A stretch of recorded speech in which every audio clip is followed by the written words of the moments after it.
Salut à tous, Jean-Pierre de teamtennis.fr, moniteur de tennis ancien 1-6 pour vous donner les conseils pour votre tennis et dans cette vidéo pour vous présenter la technique du revers coupé au tennis. Donc première chose très importante comme d'habitude sur les coups techniques un petit peu, il faut regarder la prise de raquette, la façon de tenir la raquette. Pour faire du revers coupé au tennis, il faut avoir une prise marteau, je vous montre comment trouver la prise marteau. On considère qu'entre le pouce et l'index, ça fait comme la lettre V.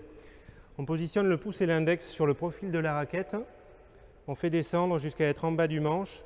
On resserre les doigts, là on est en prise marteau. En fait on tient la raquette comme si on voulait enfoncer les clous comme ça avec le profil de la raquette pour être en prise marteau. Autre petite chose, quand on est sur le service aussi on peut utiliser la prise marteau. Et sur le service c'est bien de faire remonter l'index assez haut comme ça, d'occuper tout le manche avec les doigts. Ce n'est pas ce style de positionnement qu'il faut adopter en prise marteau pour le revers coupé.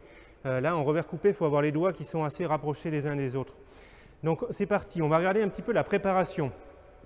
On va imaginer que vous venez de faire un coup droit, donc vous êtes encore en prise de coup droit et la balle arrive sur votre revers et vous voulez faire un revers coupé. Donc il va falloir changer de prise et ce changement de prise, vous allez le faire en même temps que vous tournez vos épaules.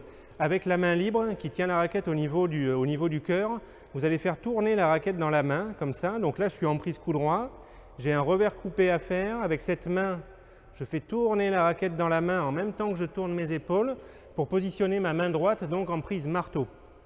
Changement de prise et rotation des épaules comme ça en même temps. Je vous donne quelques repères pour vous situer en fin de préparation. Quand vous êtes en fin de préparation en revers coupé, donc moi j'amène la raquette directement au-dessus de l'épaule gauche parce que je suis droitier, donc directement au-dessus de l'épaule gauche. J'ai le coude droit qui est en hauteur, j'ai le coude gauche qui est légèrement décollé également. J'ai les cordes de la raquette là, qui sont orientées vers le haut. Les cordes de la raquette, le tamis de la raquette est à peu près derrière ma tête. Je suis dans cette position en fin de préparation, donc le tamis quasiment horizontal. On est comme ça en fin de préparation, vue de dos. Et vue de face, il faut beaucoup tourner les épaules. Donc il faut amener l'épaule sous le menton.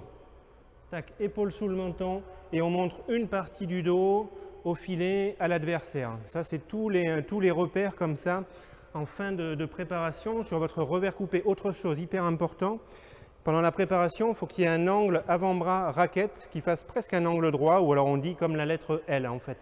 Voilà, ça, vous gardez cet angle avant-bras raquette pendant que vous faites votre préparation, ça c'est important.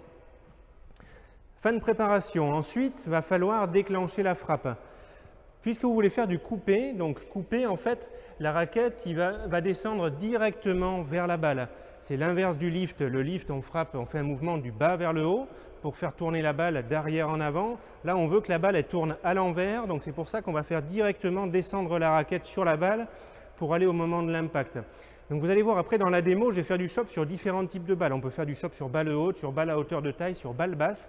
Mais quoi qu'il arrive, on va partir en fin de préparation en positionnant le tamis plus haut que la balle parce que l'objectif, c'est de descendre comme ça sur la balle pour aller au moment de l'impact. C'est toujours une frappe qui se fait d'arrière en haut, vers l'avant, vers le bas. Donc quand je vais déclencher la frappe, c'est ultra important et ça peut être un problème pour les gens qui font du revers à deux mains. Il faut absolument bloquer les épaules comme ça de profil. C'est un problème pour les gens qui font du revers à deux mains parce que les gens qui font revers à deux mains, ils ont l'habitude comme ça de mettre de la rotation comme ça, de tourner leurs épaules pour lancer les deux bras vers l'avant. Ce qui est bon, c'est normal de faire comme ça en revers à deux mains, mais ça n'a rien à voir avec la forme du geste en revers à une main. Donc il faut faire attention, c'est d'autant plus compliqué quand vous venez du revers à deux mains et que vous passez à une main. Et puis c'est compliqué aussi parce qu'en revers à deux mains, on a les deux mains qui travaillent, essentiellement d'ailleurs la main gauche quand on est droitier. Et quand on fait du revers coupé, on n'utilise que la main droite. Du coup, ça fait une grosse différence par rapport au revers à deux mains. Donc souvent, les joueurs qui font beaucoup de revers à deux mains ont du mal en revers coupé. Donc, je suis en fin de préparation. Je vais aller vers l'impact. Je vais frapper du haut vers le bas. La main qui tenait la raquette, alors bon, ça, moi personnellement, je la laisse comme ça en haut, au-dessus de l'épaule. Il y a une autre technique qu'on conseille et qui est bonne aussi, c'est on dit qu'il faut tendre le bras comme ça derrière, ça fait une ligne avec les bras. Voilà, donc ça je me retrouve ici en fin de geste et on peut aller même plus loin si vous frappez un petit peu plus la balle, si vous appuyez un petit peu plus votre revers coupé. Alors les deux bras fonctionnent, se déplacent en même temps. Quand j'envoie ce bras vers l'avant, le bras qui tient la raquette, j'envoie l'autre vers l'arrière et ça peut aller plus loin. jusqu'à se retrouver comme ça avec les bras qui sont derrière en fait. Alors au moment de l'impact, qu'est-ce qui se passe? Je vous le dis pour info, mais ce n'est pas quelque chose sur lequel il faut vraiment se concentrer, sinon, enfin c'est pas bon de se concentrer là-dessus parce que ça ne va pas vous aider à réussir vos gestes. Mais dans quelle position sont placées les cordes au moment de l'impact? Quand vous êtes sur balle haute, au moment de l'impact, on va être comme ça avec le tamis vertical.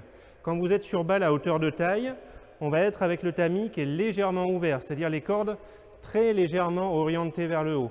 Et quand on est sur balle basse, on sera avec le tamis un petit peu plus orienté vers le haut. Mais ça, on ne peut pas se concentrer là-dessus. Moi, ce que je vous conseille de faire, alors là, c'est ultra important, c'est de ne pas penser à des détails comme ça, comment j'oriente mon tamis. C'est impossible, les balles, elles sont toutes différentes, vous n'allez pas vous en sortir. Il faut vous fixer un objectif d'intention de jeu qui soit très précis. C'est-à-dire qu'il faut que vous imaginiez dans votre tête qu'est-ce que vous voulez comme trajectoire pour votre balle.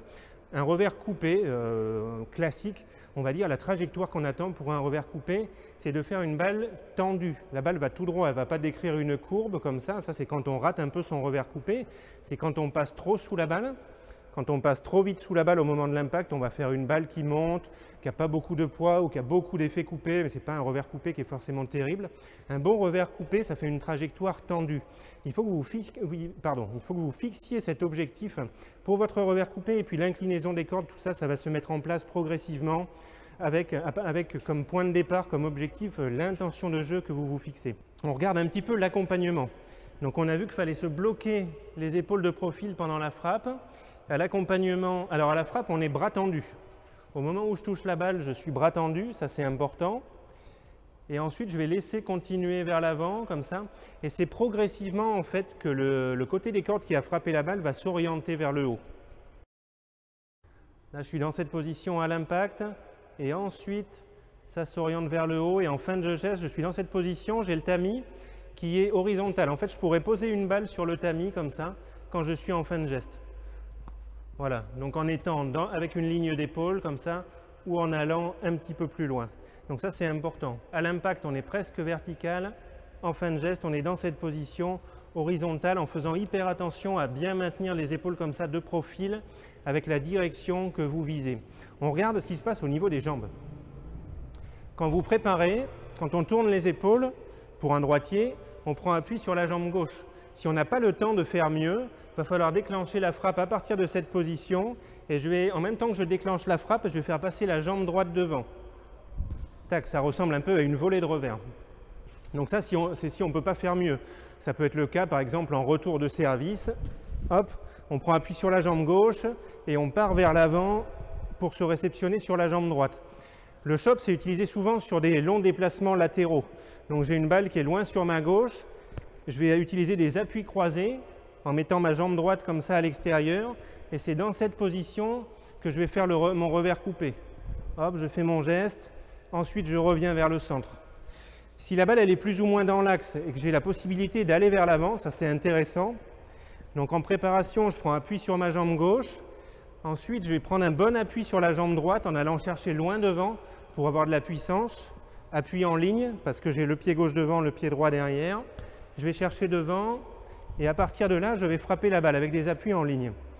Je vais vous montrer comment ça se passe au niveau des appuis, quand on a des appuis en ligne et moi le jeu de jambes que j'utilise souvent.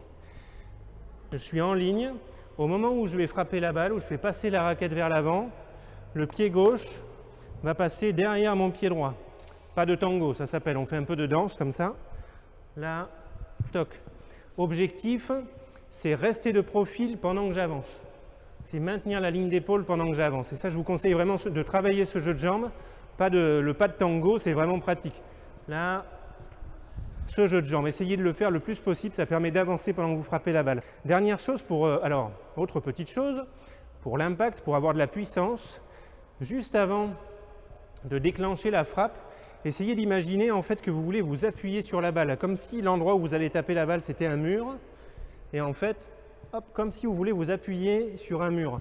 Et ça va mettre le poids du corps sur la balle et ça va vous donner de la puissance. Donc en vous appuyant sur la balle, il y a un petit moment où on a presque l'impression un petit peu qu'on va tomber sur la balle et on se récupère tout de suite pour maintenir l'équilibre. Ça, c'est vraiment important, cette impression de s'appuyer sur la balle pour trouver de la puissance. Voilà, je vous ai donné pas mal de conseils techniques sur le revers coupé. Maintenant, je vais vous faire une démonstration vue de derrière et puis vue de face de mes revers coupés. On va se mettre dans la diagonale revers avec mon partenaire. On fait revers-revers. Il va me varier les hauteurs. Il va me faire des balles basses, des balles à hauteur de taille, des balles hautes. Et moi, je vais faire que du chop. C'est parti.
Alors voilà pour cette présentation du revers coupé au tennis. On a vu pas mal de choses au niveau technique dans le geste.